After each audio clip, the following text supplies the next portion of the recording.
Welcome to the Bloggerbytes podcast. I'm your host, Jenna Urben. This is a podcast for bloggers, influencers, and content creators.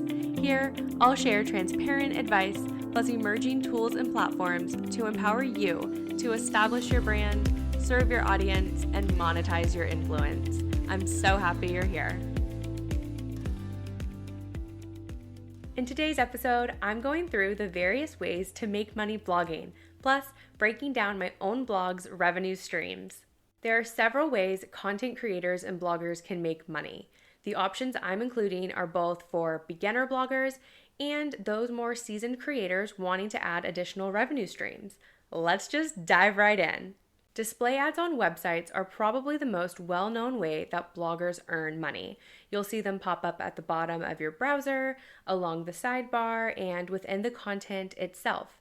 Most people join an ad network, and the requirements to join will vary. A few popular ad networks include She Media, which currently requires 20,000 page views per month, Mediavine, which currently requires 50,000 sessions in the last 30 days, and AdThrive, which currently requires 100,000 page views each month. As a food blogger, I'm currently with Mediavine, but I've been part of a couple ad networks in the past. It's a nice way to earn a passive income on the work that you already put in weeks, months, and years ago. If your blog isn't quite there yet, don't fret. There are plenty of ways for you to still earn a nice income blogging. Commission from affiliate links are a great way to earn revenue from your blog or social media channels. This is an especially lucrative income stream if you already have a large audience. However, even if you don't, with a decent commission rate, the earnings add up to a nice chunk at the end of each month. Amazon affiliate links are incredibly popular through their Amazon Associates program, but there's also reward style as well as direct affiliate programs with brands you use and love. I personally mostly use Amazon just because it's easy to use and user-friendly. The Amazon storefront, as part of the Amazon Influencer program, is continuing to improve and make sharing your favorite products even easier. You can group products into idea lists, share images and videos with tagged products, and even go live to feature specific products with your affiliate link. In addition to Amazon storefronts, you can link products in blog posts and on social media. For my food blog, I typically include affiliate links for products I want to feature, like my air fryer or a special ingredient like nutritional yeast or an egg replacer. I'll highlight these either in their own section within a blog post or in the recipe card. Working with brands on sponsored posts is one of my favorite ways to make money blogging. I love it so much because it's full of potential, and if you find great brands to work with, it's truly a collaborative and creative experience. Now, I know some of the downsides include having to hunt down the brands, negotiating a fair rate, the back and forth, plus actually doing the work. But in general, I still think it's all worth it because you can get paid big bucks to talk about brands and products you already know, use, and love. Sponsored posts can take on many forms, but a handful of common types of campaigns include a blog post featuring a certain brand and their products that typically includes an honest review, some brand messaging, branded images, and possibly promoting the posts on your social platforms. Other types of campaigns may be social only, where you share a static image or video or story to Instagram, Facebook, TikTok, Pinterest, YouTube, you name it. I'll do a dedicated podcast episode chatting all about intro to pitching brands and what goes into a sponsored post from start to finish. So be sure to subscribe to this podcast and stay tuned for that. Related to sponsored posts, there are two additional common ways to work with brands that typically actually don't involve you sharing on your platforms at all. And these are great options for creators and influencers just starting out, as negotiating a fair rate isn't based on your following, but rather solely on the content that you create. The first being providing content for them to use, whether that's for their website, social media, marketing materials, or wherever else they may need content. And the second is UGC, which stands for user generated content. It typically involves a product review or unboxing video that a creator creates and sends to the brand for them to share on social media or turn into an ad. Both of these are similar to sponsor posts but have their own defining characteristics.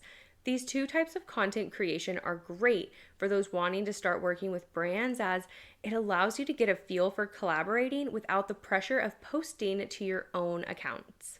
An area where I don't have too much experience is offering services to other bloggers and influencers. This is oftentimes referred to as a virtual assistant, but it can really encompass a variety of different tasks. You can provide social media management services, write emails, outline blog posts, coach other creators, or really assist in areas where you excel and others want to offload. If you find that fellow creators are coming to you asking for advice or help on something, consider that an indicator of a service or product you could offer. That's how my ultimate guide to pitching brands initially came to be. I was working with brands and constantly getting messages about how I landed that deal or how much I charge, so on. So I decided to pull all my thoughts, step-by-step process together, along with pitch templates, examples, and lots more, together all into a cohesive ebook. And now I'm able to make a passive income from people who purchase that guide. If you're a food blogger, a recipe ebook that directly solves a problem for the community members of your niche can be a great way to earn additional money. You can also create physical products like a traditional cookbook, merch, etc. Now, if you want to take it a step even further, you could also offer online courses or workshops. These differ from digital products and ebooks because they often come with a higher price tag and involve some ongoing admin work. Memberships could also fall into this category, as they're also a way to provide immense value to creators focused on learning a specific skill. Another way digital creators are earning income is through paid subscriptions. This can be done through a variety of different platforms, but we're now seeing it even on Instagram and YouTube as they roll out these as well. I've played around with these in the past and can see how they could be very beneficial, but it definitely requires a loyal audience as well as user education. You have to be comfortable sharing that paid subscriptions are an offering to support you, and you need to continue to remind your audience of that. Last but certainly not least, creator funds. We've got to talk about them. These are also sometimes referred to as bonus programs, but I just lump them all together as they're essentially the same thing. Basically, different platforms will pay you to post certain content, and the more views or engagement it drives, the higher your payout will be. All right, now I want to share a peek into the revenue streams that make up my blogging business. Last year, 43% of my income came from working with brands on sponsored posts. 25% came from various creator funds and bonus programs I participated in. 17% came from ads on my website, 10% came from freelance writing, and a small amount came from affiliate commissions as well as sales of my digital products. Last year was my first year with Mediavine after being with She Media for a year and different platforms before that. My goal is to increase ad revenue so I'm able to take a step back in other areas. The next episode will cover an intro to working with brands, including pitching them directly versus working with platforms, what's really involved in a brand deal, the anatomy of a media kit, and so much more. But I wanted to note that over 40% of my income from last year came from sponsored work, and I have under 10,000 followers on Instagram. I actually started working with brands when I had 1,000 followers. So if you're interested in partnering with brands but concerned your follower count is too small, just know that there are plenty of brands out there that see the value in micro influencers, so this is your sign to shoot your shot. I was surprised to see the income percentage that came from creator funds, but it was a really great reminder that each month those numbers add up. So even if I let off the gas a bit for one month, the overall piece of the pie was still growing. Another goal of mine for this year, along with increasing income from website ads, is to increase income from affiliate links and sales from my digital product. These are both still a work in progress, but to encourage additional affiliate link clicks and conversions, I'm including more links throughout blog posts and linking my most used products on social media. I found that Amazon works best for me and my audience, so I'm focusing my efforts there.